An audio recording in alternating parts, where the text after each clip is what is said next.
how difficult is Japanese? So, as the language goes, Japanese is it's got a reputation for being pretty difficult, but it's also quite popular among learners. I think it's definitely in like the top 5 on Duolingo. So, this is definitely an important video that was asked for by a few people. Japanese is the 13th most spoken language in the world, with 123 million speakers. So you might think it was actually one of the more spoken languages, but it's not even in the top 10 actually. It is definitely commonly spoken, but yeah, there's a lot of European languages that are spoken a lot more than Japanese, and it's certainly spoken less than like Mandarin and stuff. It is the principal language of the Japonic language family, a family separate from that of most Asian languages. So it doesn't actually have, a lot of people think Japanese has a lot in common with Chinese. Japanese kanji, which we'll get into later, is derived largely from the Chinese alphabet, Hanzi, but it isn't, as far as languages go, that related. It's not in the Sino-Tibetan language family, which we've talked about before. Japanese is what's known as an isolate, which basically is kind of a language that doesn't really have proven significant relationships with other languages, so it's isolated, it's kind of on its own in its family. The Japanese language family is called the Japonic family, as I said, and that also contains the Ryukyuan languages and the critically endangered Hachijo language, which are they're very much way less spoken than Japanese, and they also have a significant relation with it, so there's, it's almost like an elephant and an ant. So yeah, Japanese is an isolate in its language family. Same with Korean, and yeah, it isn't part of the major Asian language family as a lot of people would think. The Japanese language also uses 3 alphabets. So hiragana and katakana are phonetic syllabaries. A syllabary so we have an alphabet in English, for example, right? And each of our letters just denotes a sound, and you can put them together. You can make sound combinations like S and H can make sh, O and U can make ow, that kind of thing. A syllabary is where each letter per se makes a syllable on its own. So it's in Japanese, most of the letters are a consonant and a vowel put together, like ka, ku, ko. Those are the letters per se in the Japanese alphabet. Whereas in English, we just put the individual letters together.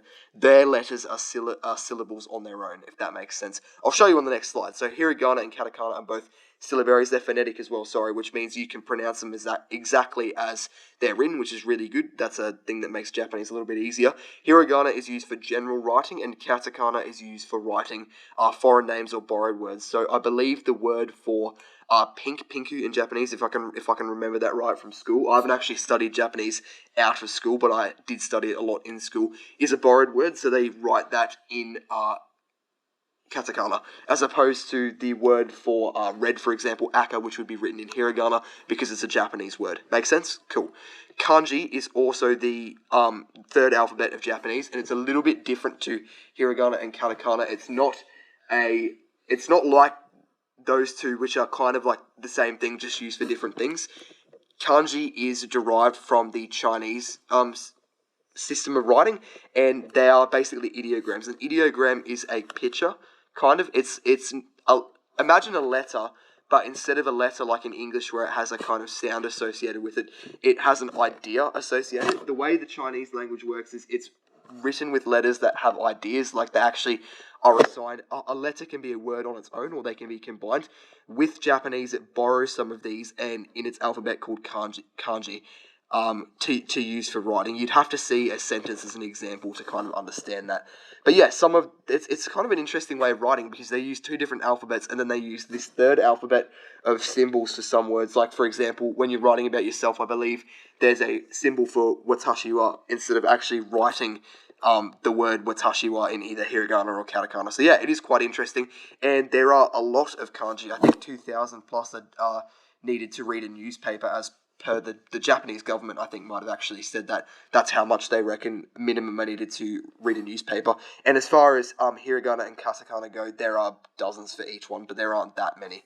So yeah, here is just a picture of the alphabet. So we've got hiragana on the left. As you can see, their vowels are I, U, E, and O, those 5 vowels, and then the rest of the letters are kind of like those 5 vowels, except they add a different consonant onto the front. So you've got the K's, the S's, T's, N's, H's, M's, that kind of thing. Another thing with hiragana as well, and katakana, is they have a symbol which I've forgotten to include, called chonchon. I think it has a few different names. It's like a double dash that you put on the letter, on the on the letter, and it can modify the sound a little bit. So K can go to G. A few other things can change as well. H can go to B or P if a different way. It's probably a little bit too complex to get into in this video, but yeah, there are more letters than these that can be modified slightly, and then you've got its corresponding katakana alphabet here as well. If you wanted to pause the video and have a look at that, you're welcome to. I will have some links in the description on Japanese learning resources because it is a popular one that has been requested. So yeah. And kanji as well. Obviously, I can't include the thousands of kanji letters that exist. This is just a random screenshot of some of them that mean different things. I know with the days of the week, for example, this one here, if you can see my cursor, I am circling, I believe that is Saturday. I think I could be wrong. And yeah, they kind of just have ideas like that. So that one there means, where's my cursor gone? Saturday. You've got this one up here, which I believe means Wednesday. Where are the rest of them? This one might mean Saturday. I'm very sorry. I can't remember exactly what the meanings of each of them are because I haven't studied it. But yeah, that's kind of the gist of it. How difficult is it? So I've got in orange the things that kind of make Japanese more difficult, and in green the things that kind of make it more easy. I choose not to because some of these difficult languages, I don't want to make a video just talking about how difficult they are. I want to talk about the easy things and the hard things, even if it is really polarized, like it's really hard or really easy. So given how unrelated Japanese is to English, yes, it is obviously a very hard language to learn. I don't think actually that's not true. There are people who do say Japanese is easy. I don't really understand where they're coming from.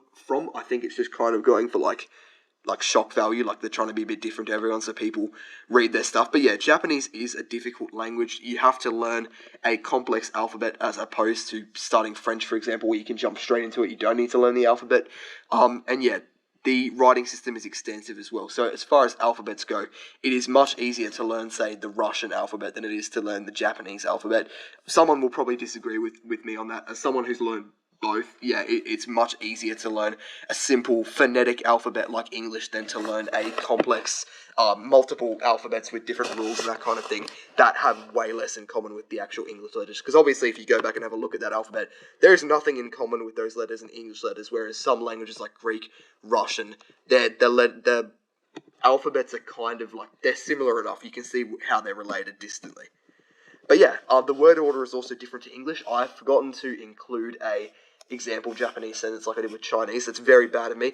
If you just type up Japanese word order or something like that, it'll come up with the word order in Google if you're interested in seeing.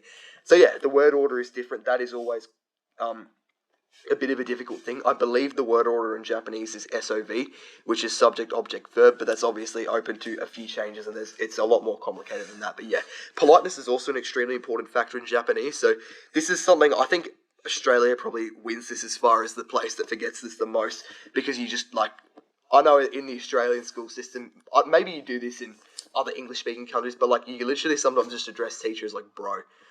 There's no real... Obviously, you can't be rude to people. You shouldn't be rude to anyone, but, there's no real polite system of address. I guess you say, sir, or, miss, I guess, if you're talking to a teacher, but it just depends on the teacher.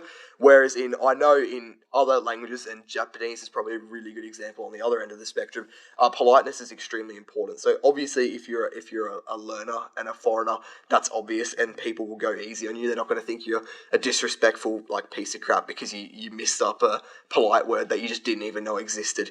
But yeah, politeness is an extremely important factor. It's something you'd have to get used to, and I think the most difficult things a lot of the time with languages are things that you don't even have in your language, so that's what makes them so hard to learn. If it's every language has a way of saying hello. Nobody struggles with learning how to say hello in a language, not really, because every language has it, but with something like politeness or complex grammar rules that are unique to that language, the reason it's hard is because you don't have it in your own language, so you're not used to that concept. So you have to learn the concept and then learn how it actually works in that language. That is what I think makes a lot of languages hard. So yeah, that's something about Japanese. As far as things that make it easy, there are actually a lot of things in Japanese that make it easier. I remember we had a laugh in school because a lot of people got high marks in Japanese and they did in English, and we said, well, as far as it goes, Japanese is pretty straightforward.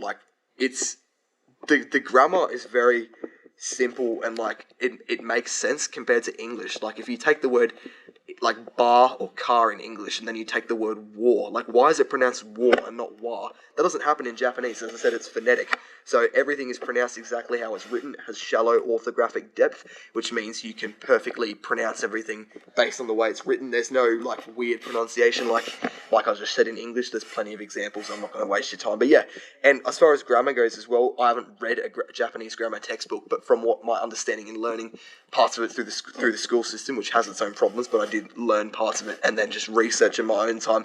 It's very well structured, and it actually makes sense compared to English. English grammar makes no bloody sense at all. Like, if you actually learn another language, you'll look at English and you'll just think, who wrote this? Like, why? Like, it just doesn't make sense. So yeah, Japanese grammar is much more regular than English's. There's less exceptions. There are still a few. I'm not sure about verb conjugation. It's either really easy or non-existent. Really, it's very much easier than English, and certainly easier than a lot of other languages like Arabic or Italian that have extensive verb conjugation. Adjectives declining is also easy. There's only a present and a past tense, I believe, so there's no future tense. That seems to be something a lot of Asian languages have in common. I don't believe Mandarin Chinese has tense either, so you can kiss goodbye learning. English has 12 tenses, I believe. People argue over the exact number, but yeah, it has 12. And then I think Italian has 21 or 22. So yeah, that's something a lot easier in Japanese. There's also no distinction between singular and plural verb conjugation. So yeah, that's what makes it easy. There's obviously plenty more to talk about, but yeah. Should you learn Japanese? So it can be an extremely useful language to learn, although it is difficult. There are plenty of learning resources available. So as I said before, it's one of the most common languages on Duolingo. There's plenty of Japanese media, plenty of Japanese textbooks. I presume there's plenty of Japanese tutors you could contact online. I know where I live in Australia, there's a lot of Japanese immigrants. That's obviously my own country. But yeah, there's plenty of people that you could talk to, I presume, that would be able to speak Japanese. As I said, it's a common language, so it wouldn't be that difficult to access resources, although, again, it is quite a difficult language to learn. I'm not saying that to kind of discourage you, I'm just being transparent in that if you've never learned a language before and you're an English speaker, learning Japanese is going to be quite difficult. Obviously every language is difficult the first time you learn it, but it is not the easiest language to start with. So you absolutely can learn it if you want to, but yeah, it is difficult. As far as benefits of learning Japanese go, it's a very popular travel destination.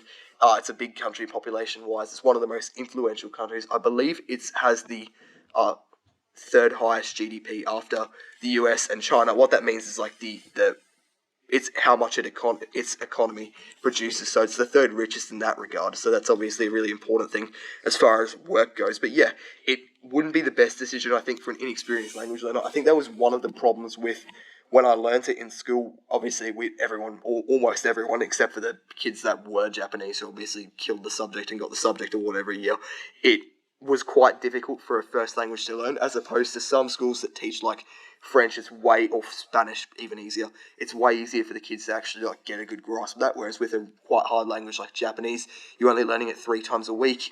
It's not as easy to get the hang of, so it is quite difficult. But if you want to, go for it. I'll have a few links in the description to a bunch of different Japanese language learning resources for beginners looking to start off, or I'll try to at least. So yeah. Interesting facts. Just a few things that might interest you. Japanese has no article, so it doesn't have an doesn't have a da. That is the same with a lot of Eastern languages. I think articles might be more of a Western idea. I don't know. I'm making that up. That's just what it seems like. Japanese also has a 4th alphabet, so Romaji, which is the Romanized version of the Japanese script. What Romanized means is if you were writing Japanese, or any language, and you just used English letters. So if you are at the point where you can't read the alphabet properly, for beginners, a lot of the time you'll just Romanize it and write it with English letters. So in the blue here, you've got some Romanized text, some Romaji, and then in the red, you've got hiragana. That says konnichiwa, which means hello. So yeah, that's what Romaji is. Japanese is also spoken in Palau. I don't know how to say that country's name. Everyone says it differently. I'm very sorry. But yeah, it's an island country, and yeah, Japanese is spoken there as a minority language. So Japan is not the only country it's spoken in. I think it's spoken in plenty of places. That's just the most prominent example. But yeah, it's also the fastest spoken language, I think, as far as syllables per second go, on average. So that's interesting as well. And Japanese uses no grammatical gender, aside from That doesn't really count. I was going to say, aside from saying mum, dad, that's a silly example. I don't know why I was going to say that. I'm very sorry. Yeah, it uses no grammatical gender, so that could technically be put in green and back on this slide. But yeah, I ran out of space and I just chucked it here. So you're welcome. There you go. To close, Japanese is an extremely popular language and one that poses a seriously rewarding challenge for learners willing to take it on. Definitely recommend it. If you want to learn a second language, because you already speak English, and you want to learn Japanese, go for it. Honestly, it's going to be more difficult than like Italian, but if you're going to commit to it and you're going to learn it properly and enjoy it, and you want to visit Japan or whatever, go for it. It's not that hard. So yeah, I believe in you. You can. If you are looking to learn a language as well, or take language learning more seriously, I am currently running a language coaching program for beginners. It's not like for example, I speak Italian and Russian. It's not like a tutoring thing where like we'll just speak that language over FaceTime or whatever. I'm actually going to help you with your problems, so you can send me emails before, you can send me links to websites you've looked at that have taught you stuff, and I can actually go through, find problems, I can research your problems, and then we can have like a chat over Zoom call, and I'm happy to work through all your problems. I can help you. We'll set up a good time that works with both of our time zones and that kind of thing. So if you are interested in that, it is affordable. I'll have my email in the description if you'd like to just shoot me an email and say, hey, I'm interested, let's talk about this, and we'll figure out a time to do it, and figure out you're welcome to send me. It's not like just a call and I just talk to you about stuff. Like, you're going to send me your problems or whatever, and I'm literally going to research them, find solutions, and then we can actually have that call, and I'll be prepared for it so we can get through as much stuff as possible, and then afterwards we can keep chatting. I can make sure you're all on top of everything, and yeah, you're making a strong ally by doing that, I think, because I'm very good at language learning. So yeah, I'd like to help as many people as possible. If you do want to take language learning seriously, I would recommend you at least shoot me an email and we can talk about that. But yeah, that's all for this video, I think. I hope you guys learned a lot, and thank you.